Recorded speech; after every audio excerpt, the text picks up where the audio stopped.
Welcome back to another 25 tips and tricks you didn't know about in Sea of Thieves. You guys really enjoyed the last one and found it helpful, so I've decided to make another one. If you learn anything new in this video, feel free to like and subscribe as it helps out the channel.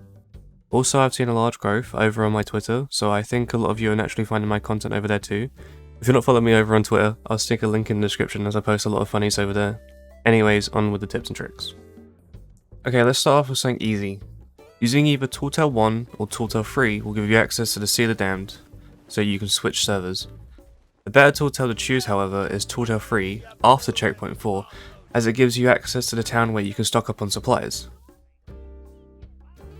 As a bonus, you can also come to this area and dig up the hidden stash of coins for a whopping 3 gold every time.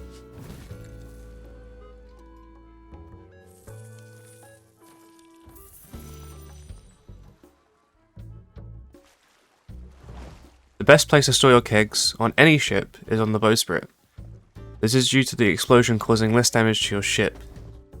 This also leads into my next tip, that loot will take the bullet for kegs, meaning that if you sandwich your kegs on the bowsprit, they'll be less likely to get shot.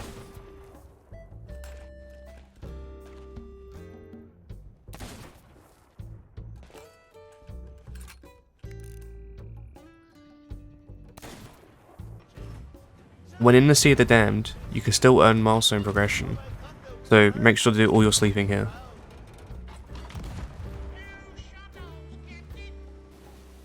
It's handy to have the TT9 checkpoint on you, as it gives you access to the top right corner of the map. A lot of runners like to go up here hoping that you don't have the checkpoint when chasing. However, if you actually are doing Tooltail 9, you can skip the entire trap part of the Tooltail and sword lunge straight over the pit at the start for a huge time save. If you take enough damage to break your legs, pull out your compass and bring it to your face. This allows you to sprint and jump again, negating the broken leg effect.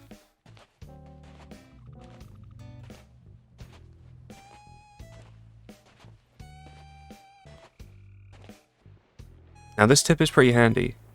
If you play in a region like Europe, where there's a lot of different languages, make sure to come into the settings and turn on the translate other players. This will translate what people are saying over voice, and then message it in the top left corner. Some cannon flares are shorter than others. Most players use either the red or purple cannon flare, as it's a fraction shorter and you don't get flashbanged when firing.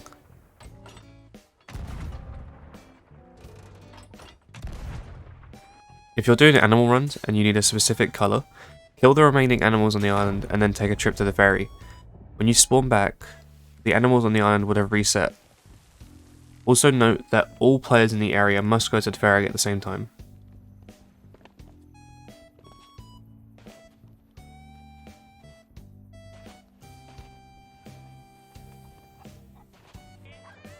You can fish in the Sea of the Damned, but again it's best to do it in the town of Tooltail 3 as you have access to pondies and splashtails.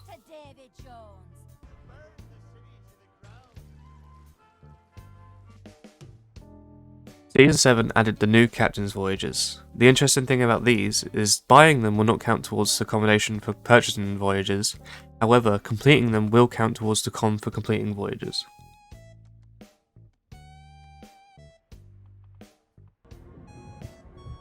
Now this one's a little bit stupid, but you can actually transfer loot to a different server if you put it into the shrine or treasury mermaid statues.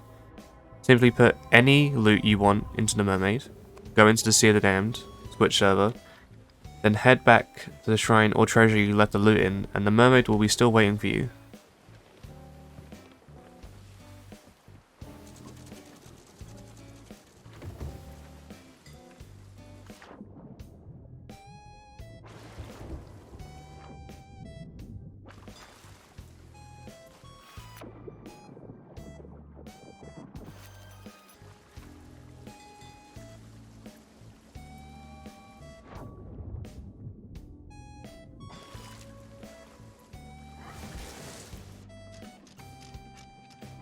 If on keyboard, you can use the Numlock key to hold down your last input. Here you can see me using it to raise the capstan, run and swim, all the while being able to type out messages.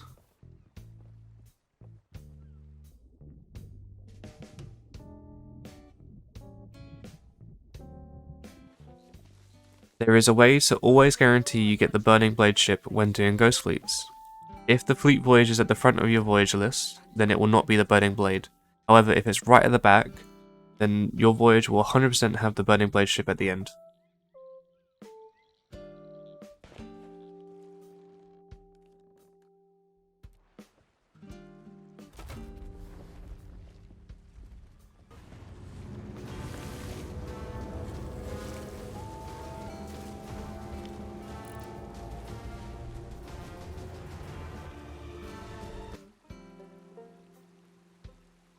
If you're a completionist and you need Treacherous Plunder, then use the pond at the Shores of Gold.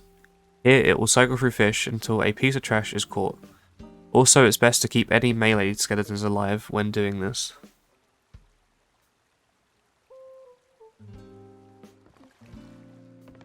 You can't harpoon players that are fully underwater.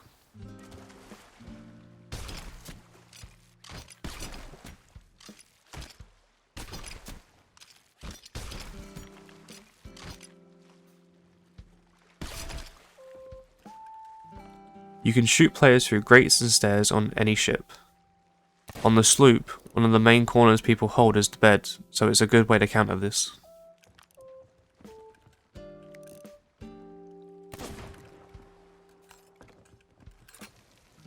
You can repair a lot quieter if you offer the wood before patching.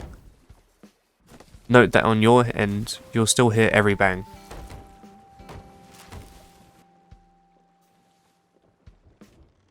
If you want to complete Tall Tales fast, just have a friend drop you the final checkpoint and then ask them to leave. Once you get the reward for turning in, invite them back and then rinse and repeat. This works on pretty much every Tall Tale, but not all of them.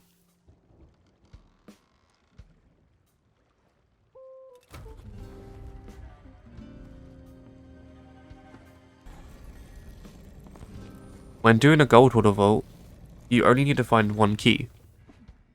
When entering, you have a 1 in 4 chance to guess the code right. However, finding one key will lower that chance to a 50-50.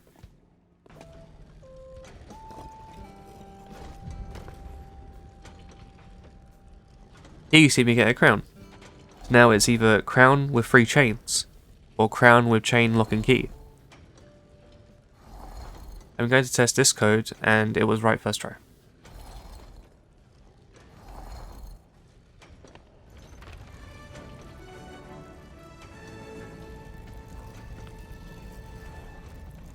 If you sword lunge at a keg skeleton, but look straight down, you will damage the legs and not the keg.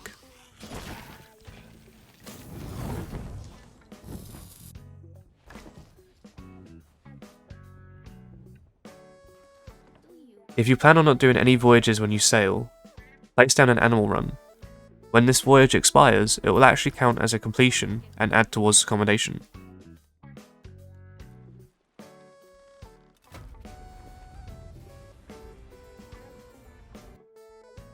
If you think that a ship you're chasing may portal hop, quickly place down Tall Tale 1 or Tall Tale 3 checkpoint. If the portal in front of you lights up, then they can't use it. However, if it doesn't light up, then it just confirms that they are about to hop. There's a third-party website called Merfolk Lullaby. Here you can track the storm upwards of 2 hours in advance, so you can plan your voyages ahead of time.